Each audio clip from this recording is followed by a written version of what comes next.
Believe you can succeed, and you will. The foundation of all achievement. Schwartz opens with what he considers the most fundamental truth he discovered in all his years of research. Belief. True, deep, unshakable belief in yourself and your goals works. It is not mystical. It is not wishful thinking. It is a practical, documented, repeatable phenomenon observed in the lives of successful people across every culture, century, and field of human endeavor. He makes a distinction that is critically important. Belief is not the same as hoping. It is not the same as wishing. Hope and wish are passive. They sit back and wait for something external to happen. Belief is active. It moves. It creates plans. It generates energy. It changes how you carry yourself, how you speak, how you make decisions, and ultimately, how much you achieve. Schwartz introduces the belief-action-result cycle. When you truly believe something is possible, you take action aligned with that belief. Those actions produce. Fear is the single greatest obstacle between most people and the lives they want. Not external obstacles, not a lack of resources. Fear. Specifically, the fear of failure, the fear of embarrassment, the fear of rejection, and the fear of what other people will think. These fears keep people small, safe, and far beneath their potential. Schwartz's central argument about fear is that it is almost entirely manufactured in the mind. The vast majority of things people fear never happen, and of the things that do happen, the actual experience is almost always far less catastrophic than the imagined version. We suffer more in imagination than in reality. The anticipation of embarrassment is almost always worse than the embarrassment itself. Action as the cure for fear. The single most powerful cure for fear that Schwartz identifies is action. Not thinking about acting, not planning to act, actual, immediate, imperfect, courageous action. His most quoted insight: action cures fear. Inaction feeds it. When you are afraid and you do nothing, the fear grows. When you are afraid and you act anyway, the fear shrinks. Because reality almost always turns out to be less threatening than imagination. And because the act of moving through fear builds a sense of agency and competence. Schwartz recommends the do-it-now principle. When fear arises, when you feel the pull to hesitate, delay, or avoid, recognize that.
The practical science of expanding your vision.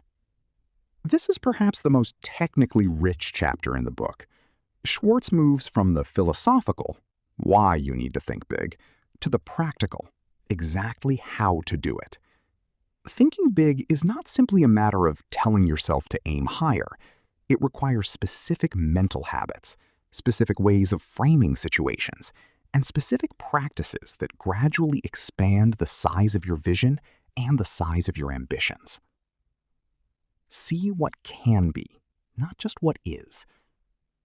The most fundamental habit of big thinking is the ability to see potential where others see only the present reality. A big thinker looks at a struggling business and sees what it could become. A big thinker looks at a difficult relationship and sees how it could be transformed.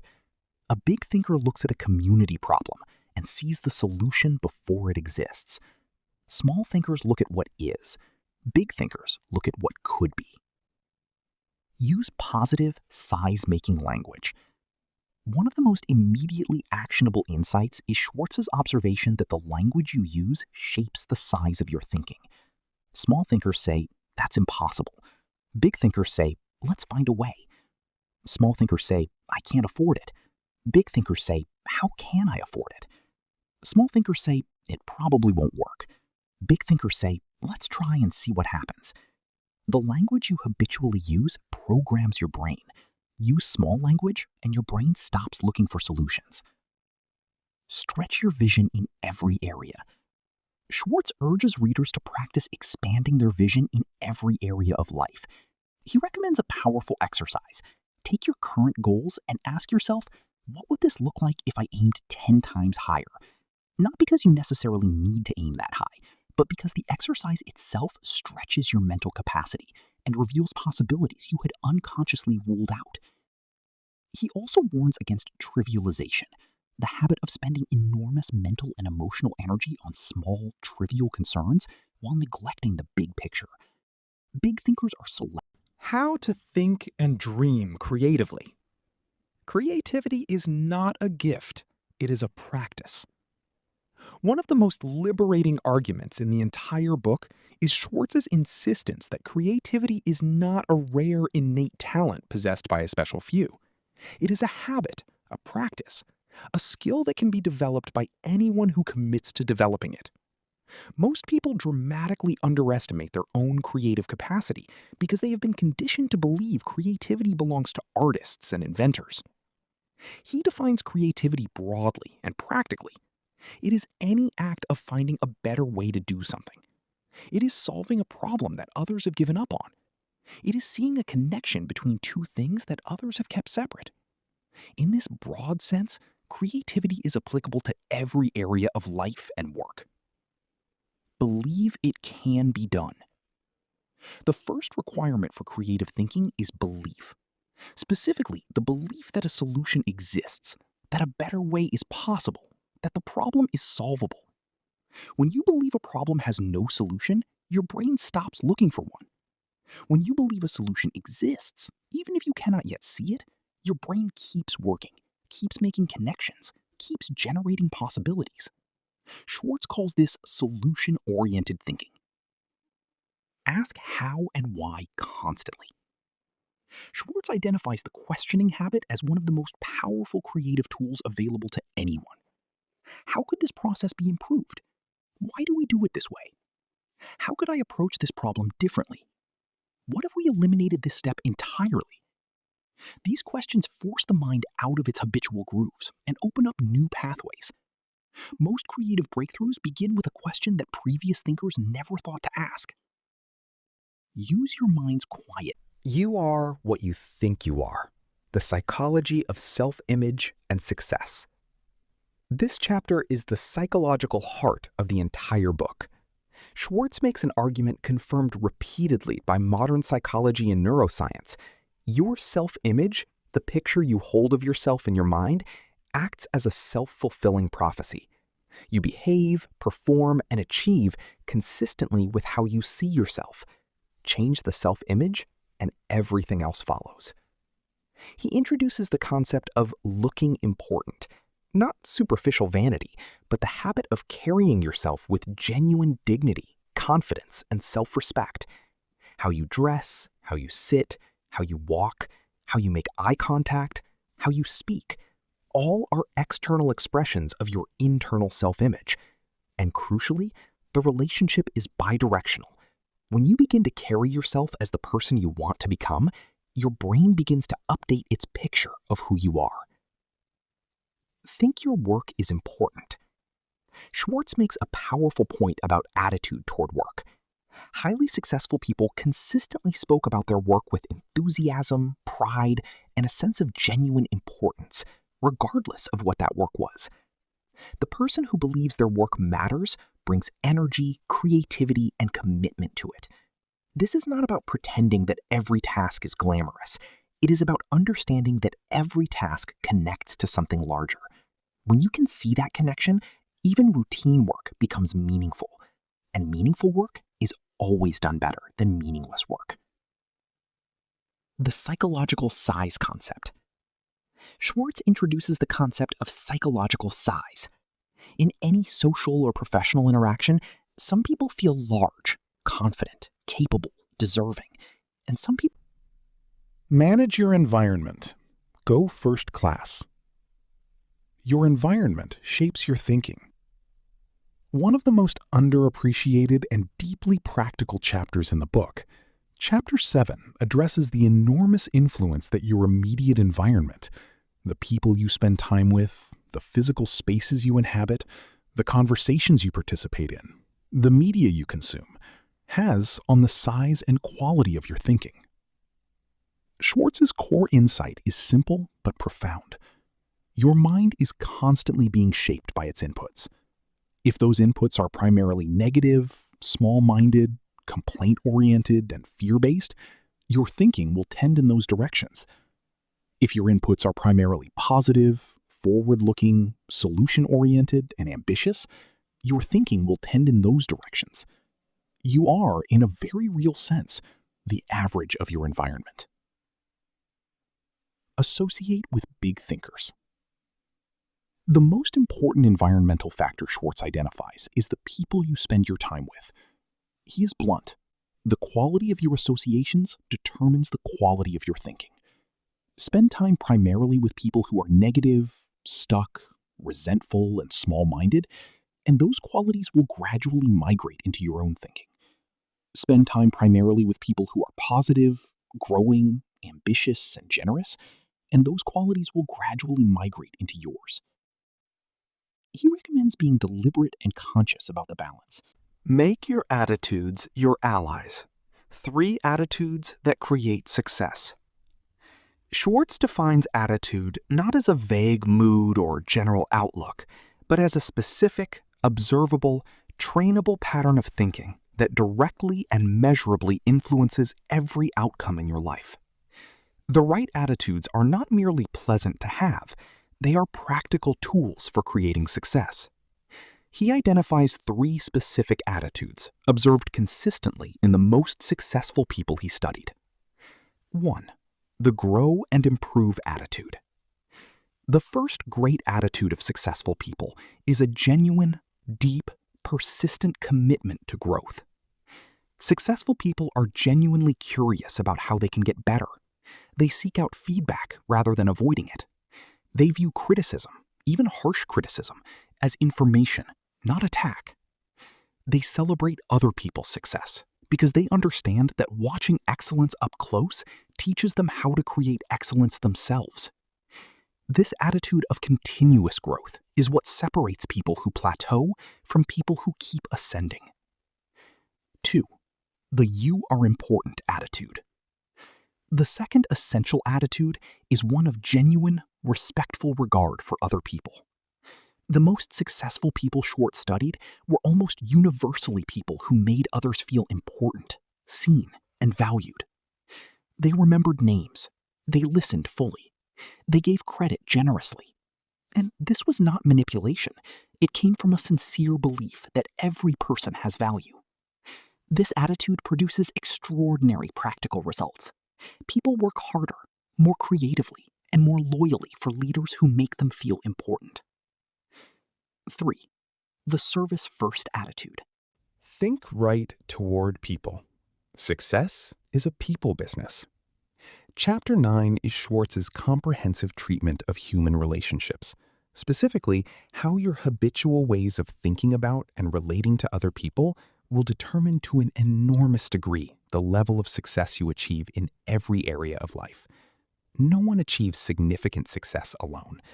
Every great achievement is built on a foundation of relationships, partnerships, collaborations, support, mentorship, trust, and loyalty. Be genuinely interested in others. The most fundamental relationship principle Schwartz articulates: be genuinely, sincerely interested in other people. Not strategically, not performatively. Genuinely curious about who they are, what they care about, what they are trying to accomplish, and what they are struggling with. Most people, most of the time, are primarily interested in themselves. The person who has trained themselves to be genuinely curious about others has an extraordinary advantage in every social and professional context. Avoid thinking negatively about others. Schwartz makes a subtle but important point. When you habitually think badly of people, assuming the worst about their intentions, nursing resentments and grievances, you do not harm them. You harm yourself. Negative thinking about others poisons your own mental environment. It makes you more suspicious, more guarded, less open, and less attractive as a person and a collaborator. The practice of relationship investment. Schwartz encourages readers to think of relationships as investments. Like financial investments, they require deliberate attention, regular deposits, and a long-term perspective. He recommends acknowledging people's contributions publicly and promptly, following up on conversations and commitments. Get the action habit. Ideas without action are worth nothing. This chapter is Schwartz's uncompromising argument for action as the essential bridge between thinking big and achieving big. Big thinking without action is fantasy. It feels good, but produces nothing. Consistent, persistent, courageous action is the mechanism through which belief becomes reality. Without it, all the thinking in the world changes nothing. Schwartz makes a crucial observation. The people who think most about acting are often the people who act least. They are waiting for the perfect plan, the perfect moment, the perfect guarantee of success. And while they wait, people with less sophisticated plans but more willingness to move are learning, adapting, building, and growing. Imperfect action consistently outperforms perfect inaction. Be an activationist. Schwartz coins the term activationist to describe the person who has built the habit of acting immediately on good ideas. The activationist does not need everything figured out before beginning. They understand that clarity comes from engagement, not from extended contemplation. The best way to figure out how to do something is to begin doing it and learn as you go. Don't wait until conditions are perfect. One of the most practically important insights in the entire book: conditions for action are never perfect, and waiting for them to become so is one of the most reliable ways to ensure that nothing significant ever gets done. There will always be a reason to wait: a better time, a better economy, a better level of preparation. The people who succeed are the ones who stop waiting and start moving with what they have, where they are. How to turn defeat into victory. Failure is a teacher, not a verdict. Schwartz's central argument here is a fundamental reframing of failure. Failure is not evidence that you cannot succeed. It is instruction on how to succeed. The difference between people who ultimately achieve their goals and people who give up in the face of obstacles is not whether they fail. Everyone fails. The difference is what they do with failure, how they interpret it, what they learn from it, and how quickly they use those lessons to move forward. Study your setbacks. Schwartz recommends treating every failure as a case study. What exactly went wrong? What specific factors contributed to the outcome? What would you do differently? What does this reveal about your skills, your strategy, or your assumptions? This kind of deliberate, analytical engagement with failure extracts every possible value from it and transforms a negative experience into genuine capital for future success. He contrasts this approach with the two most common and least useful responses to failure. The first is denial. refusing to acknowledge what went wrong, blaming external factors, and moving on without learning anything. The second is catastrophizing, allowing the failure to become evidence of personal inadequacy. Both responses waste the failure. The analytical approach harvests it. Persistence is the great equalizer. Schwartz ends this chapter with a meditation on persistence. The people who achieved great things did so not because they were more talented, but because they simply refused to quit. They kept moving. They kept adjusting. They kept believing. And eventually, inevitably, their persistence outlasted every obstacle.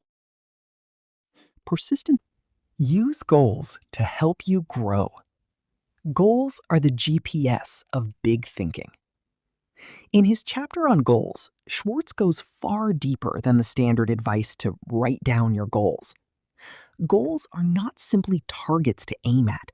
They are generators of energy, clarity, motivation, and creative thinking. The person with clear, compelling goals thinks, feels, and behaves differently at a cellular level than the person without them. The 10-year imagination exercise. One of the most powerful exercises Schwartz introduces is the 10-year imagination exercise. He asks readers to project themselves 10 years into the future and describe in specific detail what they want their life to look like. Not what seems realistic, not what seems safe, what they would genuinely want if they believed it was fully achievable. How to think like a leader. Leadership is a way of thinking, not a title. The final major chapter brings all of Schwartz's principles together under the umbrella of leadership thinking. He argues that the habits of mind described throughout the book, believing in your capacity, thinking big, acting boldly, making others feel important, maintaining a service orientation, persisting through setbacks, are collectively the definition of leadership. And leadership is not a title or a position. It is a way of thinking and being that anyone can choose to adopt.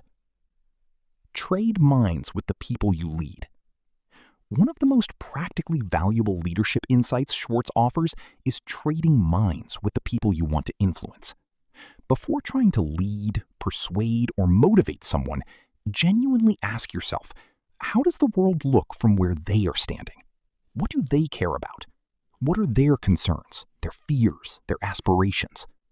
Leaders who understand their people, genuinely, deeply, lead with far greater effectiveness than leaders who simply project their own preferences onto others. Think progress, not perfection. Schwartz closes his discussion of leadership with a principle that ties together many of the book's core themes. The great enemy of progress, in leadership, in creativity, in personal growth, is the demand for perfection before moving. Leaders who wait for perfect plans, perfect conditions, and perfect certainty before acting will always be outpaced by leaders who move with courage and imperfect information, learning and adjusting as they go. Thinking progress rather than perfection means celebrating movement. It means recognizing that the imperfect step forward is infinitely more valuable than the perfect plan that never gets executed. It means understanding that the path to excellence is made of successive approximations, that every attempt, however flawed, teaches something that makes the next attempt better. The magic is in the thinking. After more than 10 chapters and dozens of specific techniques, exercises, and insights, Schwartz returns to his fundamental premise. The size of your success is determined by the size of your thinking, not your circumstances, not your advantages or disadvantages, not the luck of where and to whom you were born. Your thinking, the quality, the size, the courage, and the persistence of the thoughts you choose to entertain about yourself and your future. This is simultaneously the most empowering and the most demanding message in the book. Empowering because it means that the primary factor determining your success is something within your control, something you can change, improve, and expand regardless of your starting point. Demanding because it means there are no external scapegoats. If your thinking is small, You cannot blame the economy or your upbringing or your lack of connections. You must look inward. Schwartz ends with a challenge that serves as a fitting summary of everything he has argued. He asks his readers to make a simple but profound commitment. From this day forward, to think bigger than they have ever thought before. To set goals that feel slightly beyond reach. To believe in outcomes that the people around them might call unrealistic. To act with more boldness than feels comfortable. To persist through more setbacks than they have been willing